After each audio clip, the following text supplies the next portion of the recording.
Ika-14 na kabanata. I was hoping that she would change her mind, and that she will pack my things, but she shook her head. Yeah right, I know it. Ganyan naman talaga palagi. Dad won't allow me and she will not insist, because if she does, that means she's staying and no allowance for her. I don't know anything about this allowance, my nanny just explained to me, one time when I asked her about that. I'm sorry, son, your dad won't allow. Don't worry, this will be the last. I want to convince her but I don't want her to be mad. This is the same line she said to me last time. How many lasts would it take for her to finally stop visiting Tita Mina? Just give mommy time to fix something. After this I will take you out of this house, magiging masaya din tayo. I didn't talk, hindi ko din naman alam kung anong isasagot ko sa kanya. I want to tell her that today is my birthday, but I chose to stay quiet. Even if I would tell her, or I will cry hard, mom will still leave me, so what's the point? Guess, I will just train myself to get used to it. I will just stay inside my room and play.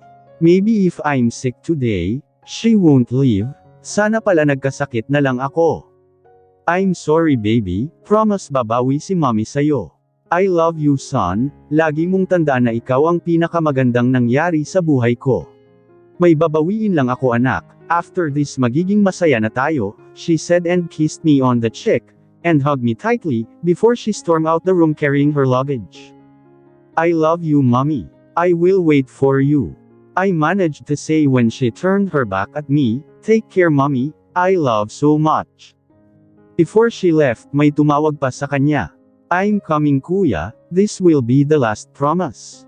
I think that's Tito Alfred, mom's brother and Tita Mina's husband.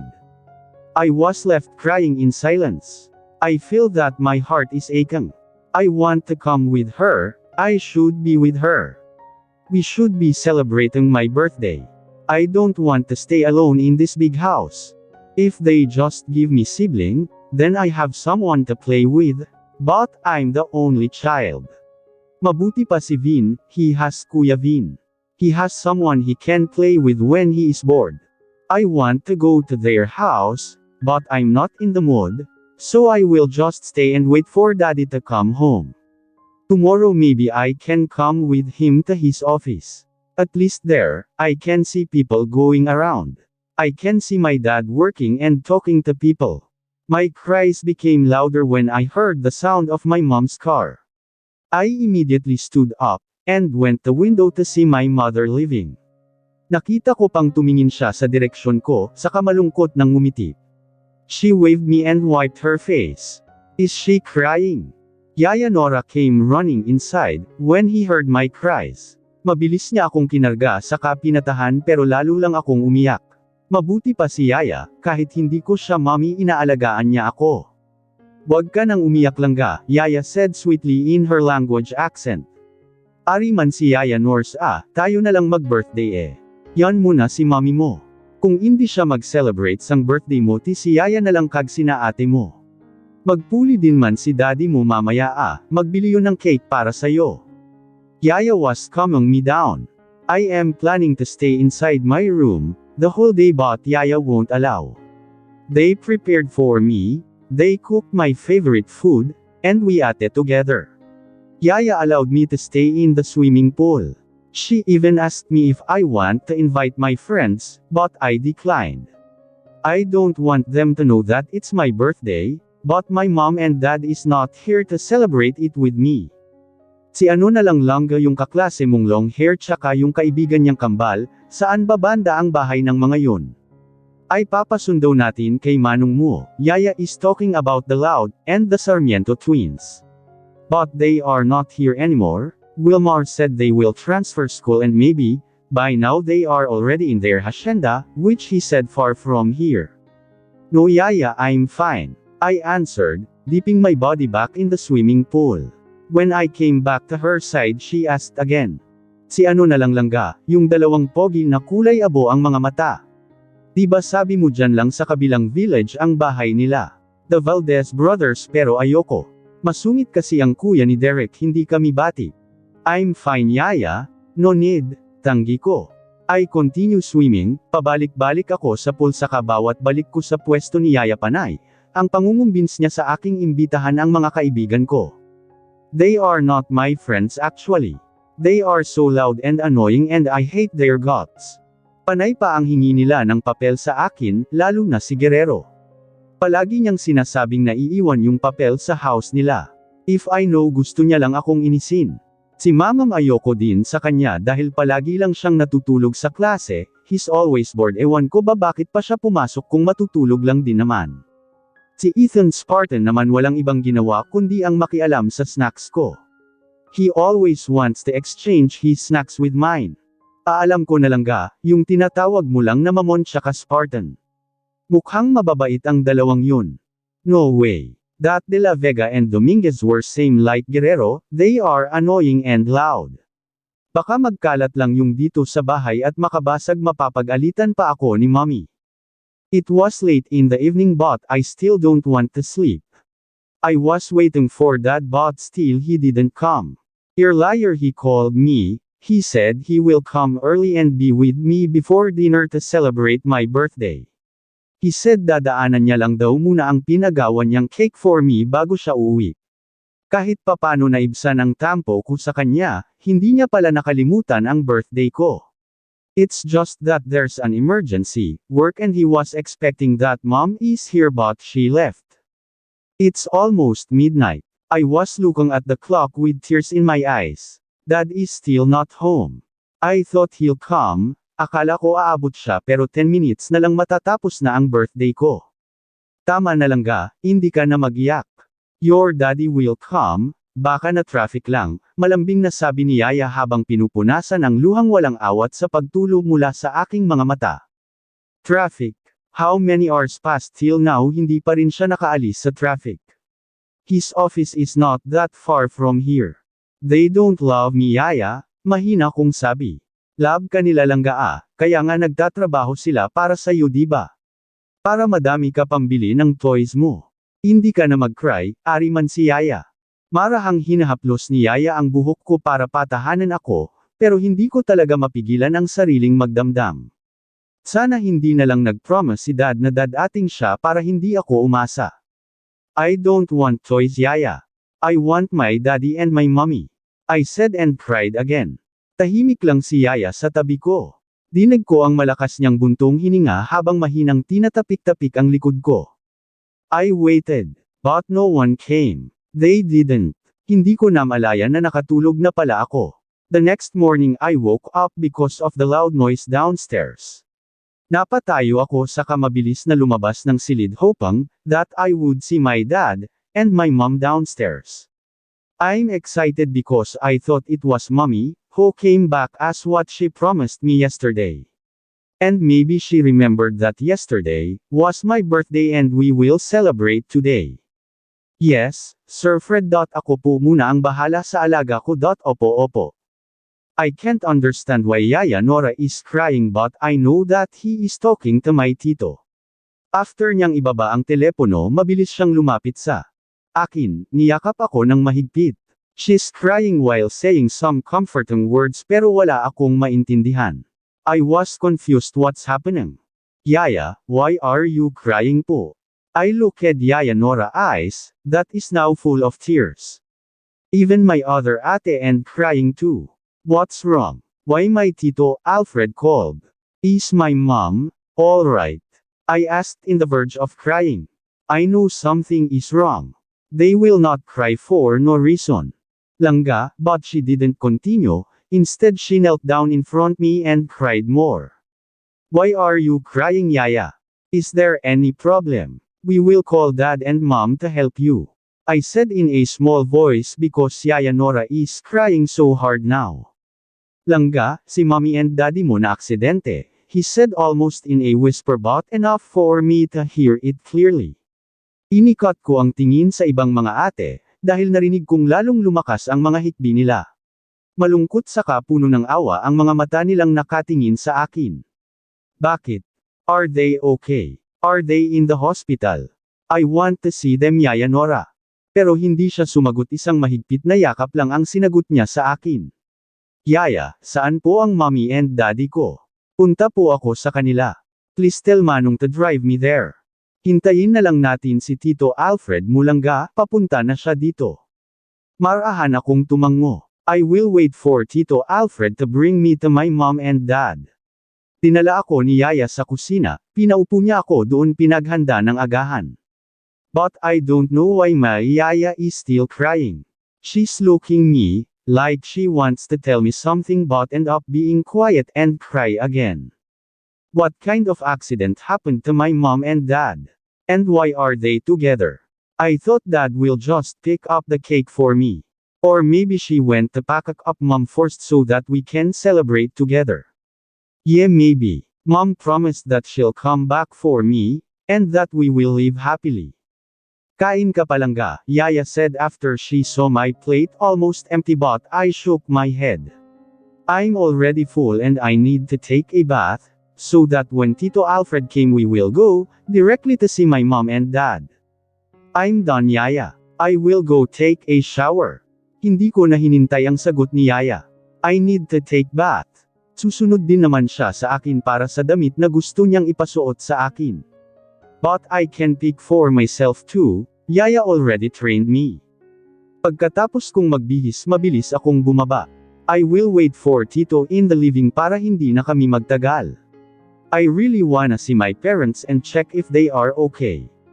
Where's William? I heard Tito Alfred's voice, and before I could talk he kneeled in front of me, and gave me a tight hug. I hugged him back, but moments later, I noticed that Tito Alfred's shoulder is shaking. He's crying and I can hear him sobbing. I don't understand why everybody is crying. Even Tita Mina who's watching us is crying also. I'm really confused what's happening.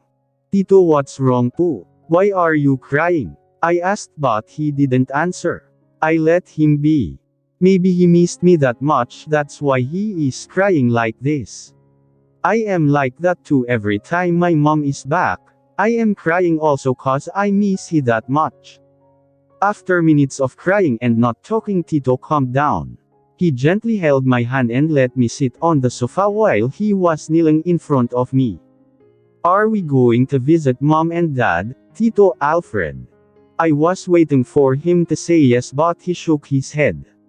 I will process some documents today and we will see your mom and dad in the evening, he sounded like a whisper. Okay po, Tito Alfred. I'm relieved after hearing that. I will see my mom and dad in the evening. Tito left after giving Yaya some instructions. Pumalik na ako sa silid, doon na lang magpapalipas ng oras. Afternoon came, Yaya Nora asked me to change my clothes. Ang sabi niya, tumawag na daw si Tito, pabalik na daw sila ni Tita Mina dito sa mansion para sunduin ako. I was so excited while changing my clothes. Maybe my mom and dad is okay now, that's why I can finally visit them. Yaya Nora picked white polo shirt for me paired with black pants and white sneakers. Tinalian niya ang buhok ko into a bun dahil masyado na itong mahaba, tumatabon sa mukha ko kapag hinahangin. Normally kapag dinadamitan ako ni Yaya ng ganito, she's happy and always appreciating me, but now she's extra quiet and sad. That's why I behaved and stay quiet as well, because I don't want Yaya to be stressed out. Si Tita Mina ang sumalubong sa akin. Siya rin ang umalalay sa akin sa likuran, but on my side is Yaya Nora who's silently holding my hand. Tito Alfred is sitting in the passenger seat. No one is talking, I'm just hearing their heavy sighs. I slept earlier pero hindi ko na malayang nakatulog pala ako ulit. Naalimpungatan na lang ako ng marahan akong ginaisang ni Yaya, telling me na andito na kami. Bago kami bambaba, inayos pa ni Yaya ang nag-ulong buhok ko dahil sa pagkakaidlip. Tito Alfred was holding my hand and Tita Mina was on the other side of Tito while Yaya Nora is following us. I thought we are going to the hospital to see my mom and dad, but we aren't. We are entering a hall. Outside was decorated with white flowers, and I saw my dad and my mom's name written in the small board. Bakit hindi kasali ang name ko? My name should be there, right, cause I am their child.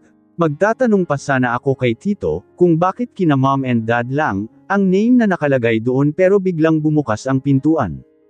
Naramdaman ko ang paghigpit ng hawak ni Tito sa kamay ko habang papasok kami.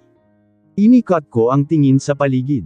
I didn't see my mom and my dad and there's no hospital bed. Did they recover already? Where are they sitting?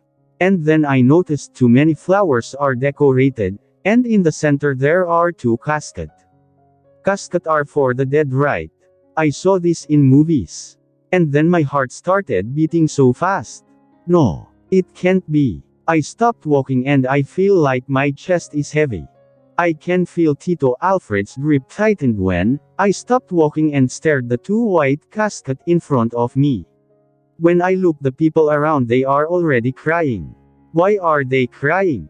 I shook my head when realization hits me. No, uwi na po tayo, Tito.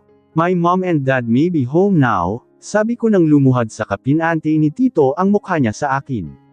I want to see my mom and dad, just visit your friends later, then I took a glance the coffin.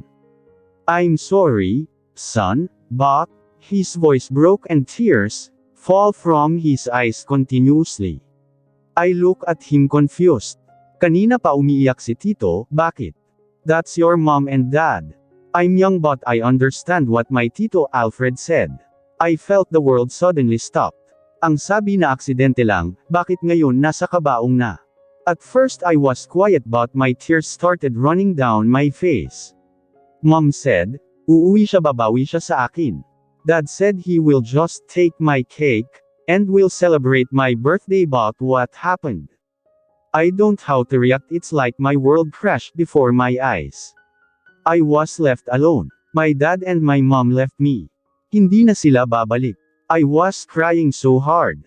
Pilit akong binubuhat ni Tito para pakalmayan pero sumisigaw ako, nagwawala.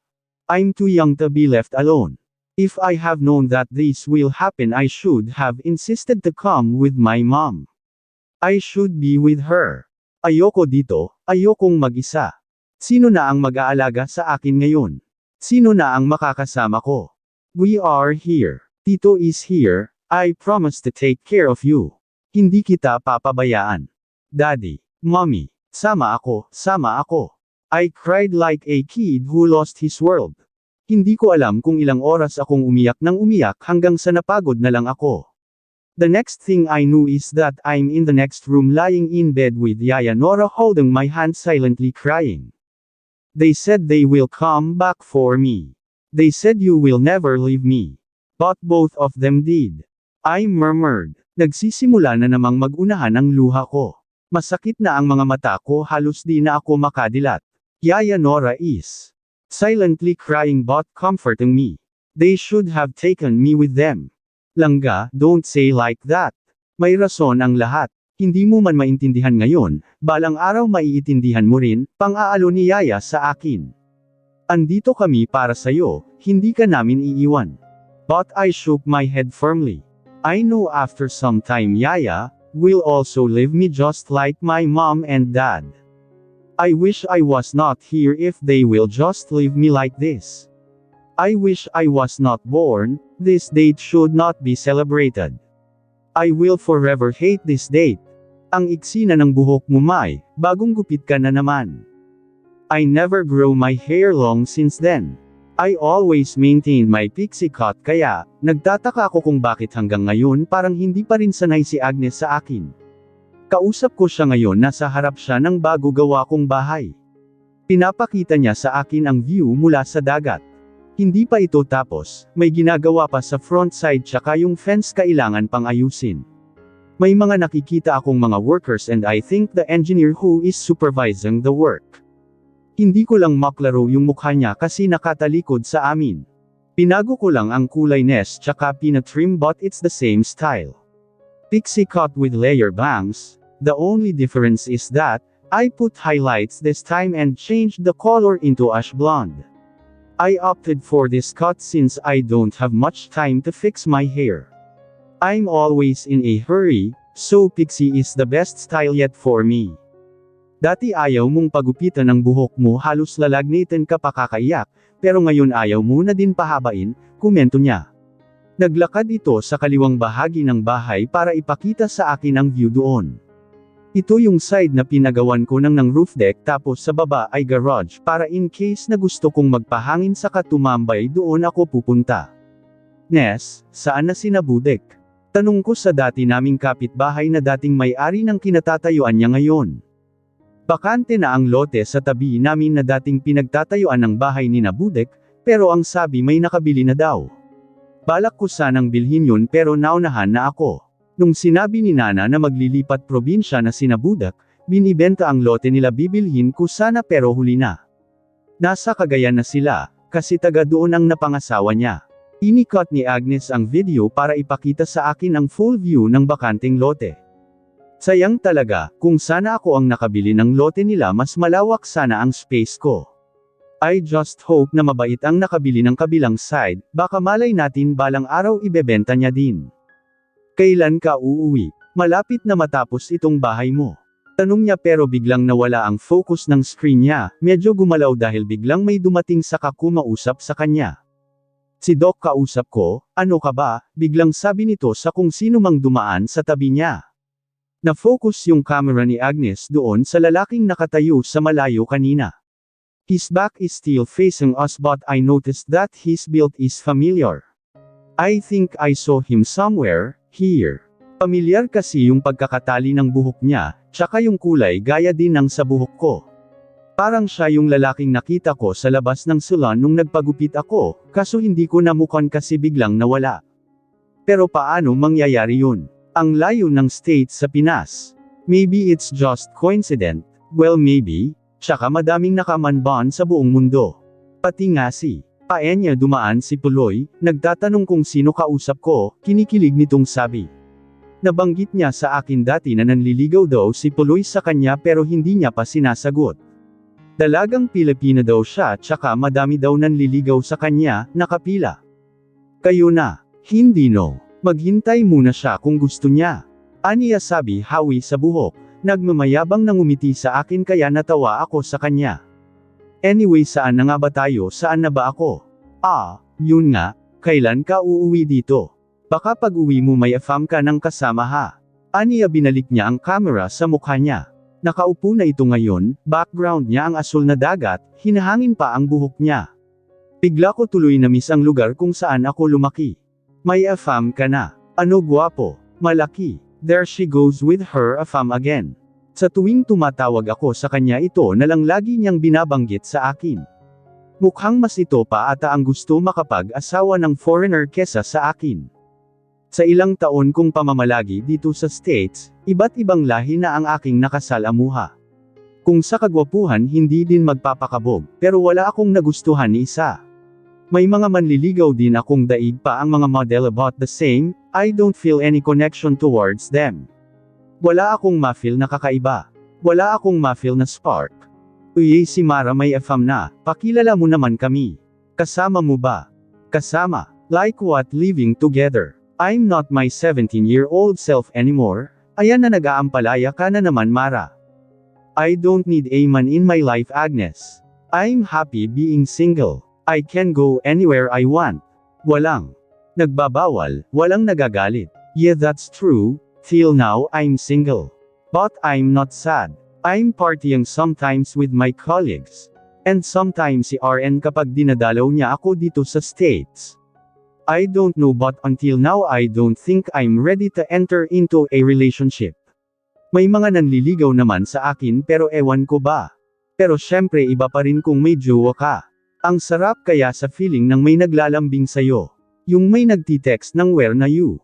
Tapos sisigot ka ng chair na me, kinikilig nitong sabi. Ano ako bagets? O di kaya may magtatanong kung, nag-eat ka na? Tapos sagot ka naman ng eyes you eat me na, fact. Ang saya. Shit, nakakilig kaya yung ganon. Ang sarap ng kainan kapag ganon.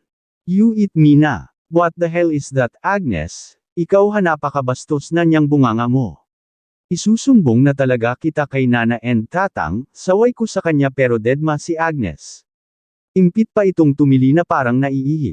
Maya-maya nabaling naman ang tingin nito sa bandang terrace ng bahay, saka feeling ko kumaway kasi gumalaw ang screen ng phone niya. Ito si Agnes hindi mapirmi kaya palaging napapagalitan ni Nanae para kasing kitty-kitty. Shit ang pogi talaga ni Architect. Akin ka na lang, Architect, ibalibag mo ako Architect, war akin mo ako, kinikilig nitong sabi.